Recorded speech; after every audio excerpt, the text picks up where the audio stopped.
Bom dia, sétimo ano. Vamos começar mais uma aula de história.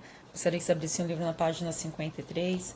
Na página 53, nós vamos destacar a importância do comércio, né? Como ele se tornou aí importante na questão da Baixa Idade Média. A economia de subsistência ficou caracterizada ali no sistema feudal, não eliminou por completo. As trocas, né, as atividades comerciais em todo o continente europeu continuou. As cidades italianas elas continuaram com as atividades mercantis, ainda que muito fraca durante a Idade Média. Nesse período, estavam ocorrendo as invasões bárbaras. Então, muitas pessoas tentavam se refugiar dentro dos feudos, que acabou sendo muito comum. Mas aquelas pessoas que não estavam no interior, não estavam ali buscando a proteção feudal, acabavam ali se destacando dentro das cidades, com um comércio bem fraco, sujeito ali às invasões. O sistema feudal ele foi se enfraquecendo, acabou que muitas pessoas foram obrigadas a saírem do feudo, né? E aqueles que saíam não tinham o que fazer, muitos não encontravam trabalho, e aí se viu numa situação complicada. Alguns passaram ali a adotar meios violentos, como práticas de assalto, saques e até mesmo sequestro de membros da nobreza. Muitos outros, no entanto, passaram a fabricar manualmente algo que pudesse ser negociado. As trocas e o comércio entre as diferentes regiões aos poucos aumentou. O resultado, depois da abertura do Mediterrâneo, durante as cruzadas, fez com que houvesse movimentação no comércio local. A reabertura do Mediterrâneo após as cruzadas, as especiarias orientais estimularam ainda mais o comércio europeu. Vários pontos de encontro de comerciantes se multiplicaram, levando ao surgimento de feiras medievais. As feiras que temos nos dias de hoje são heranças dessas feiras medievais, onde podemos encontrar nelas praticamente tudo.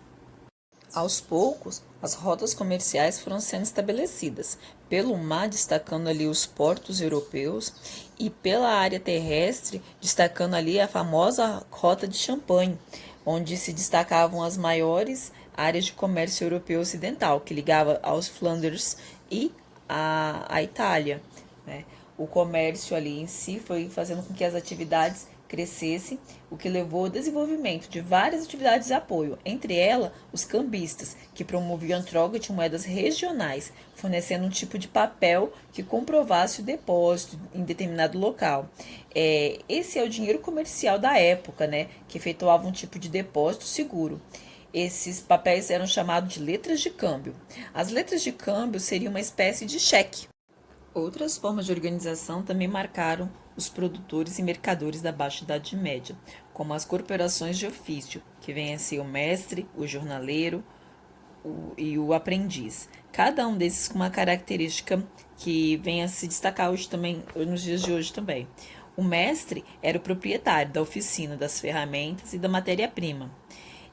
Obviamente, o que dominava muito bem o ofício. Já o jornaleiro ou oficial eram aqueles que conheciam o ofício e trabalhavam em troca de um salário. E o seu trabalho era temporário, portanto uma jornada de trabalho. E por último, o aprendiz, que geralmente era um garoto que auxiliava os trabalhos na oficina durante alguns anos, até ter a oportunidade de se tornar um oficial ou jornaleiro. Hansas, associações comerciais existentes em várias cidades, facilitando a regulamentação e as relações entre elas.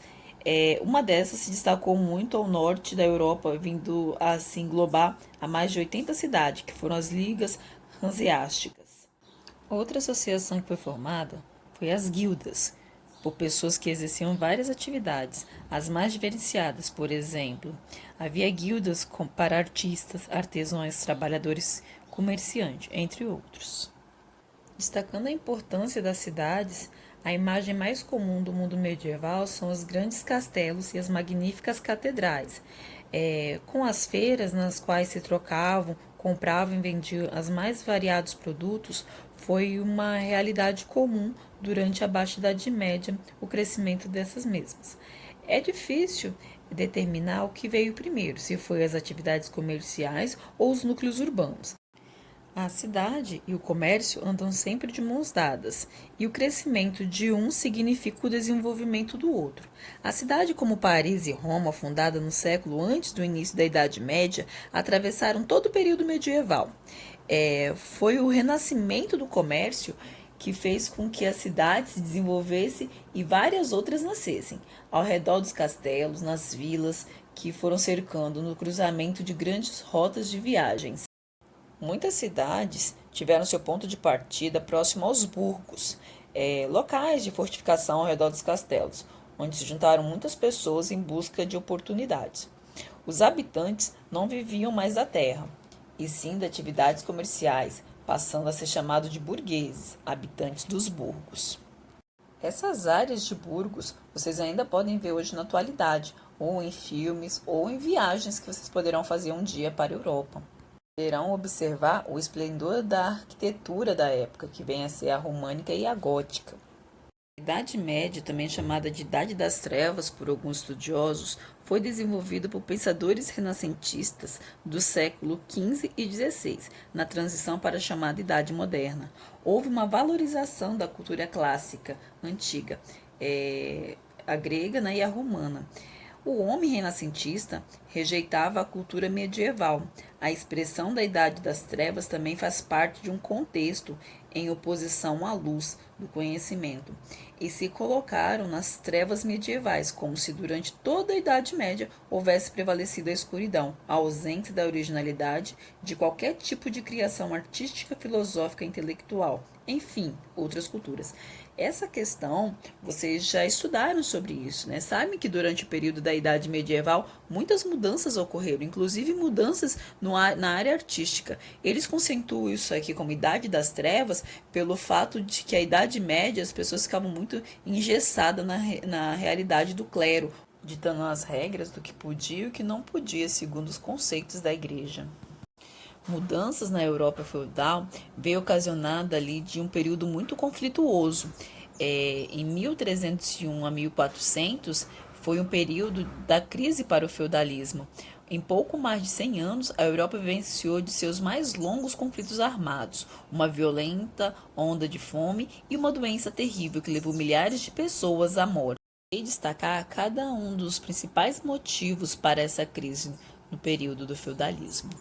A começar pela Guerra dos 100 Anos, que foi uma série de guerras, a mais conhecida do século XIV, travada entre ingleses e franceses, e entrou para a história com o nome de Guerra dos 100 Anos, devido a uma disputa pelo trono francês e pelas terras dos atuais Países Baixos, conhecido como Holanda. A região dos Países Baixos eram chamadas de Flanders, onde se concentravam as principais oficinas de tecelagens. A onda de fome se abateu sobre o continente durante o século XIV. Problemas climáticos, dificuldades no campo, várias colheitas foram perdidas, somando-se à situação as condições ruins de troca e comércio da época. Revoltas populares no campo, a nobreza forçava o camponês a produzir cada vez mais, a fim de compensar a falta de mão de obra ocasionada pela morte dos trabalhadores. Nas cidades, a maioria da população de baixa renda vivia em condições miseráveis, o que facilitava a disseminação de doenças. A peste negra, outro grande problema do século XIV, foi a famosa doença que se destacou em meio a várias outras epidemias que assolaram a Europa na última fase da Idade Média. É uma epidemia de peste bubônica que se destaca ali pela pulga do rato, espalhou por quase todo o continente, levando milhões de pessoas à morte. As condições de higiene da época também colaboravam para a disseminação de doenças. Os dejetos humanos eram jogados e deixados a céu aberto, e muitas vezes acumulavam próximo aos muros, onde proliferavam todo tipo de bactéria. O êxodo rural foi uma coisa inevitável, uma vez que muitos servos não conseguiam mais o direito ao uso e acabavam sendo expulsos por motivos mais banais, se mudavam para as cidades a fim de encontrar melhores condições de vida. No sétimo ano, terminamos por aqui esse capítulo sobre a Idade Medieval.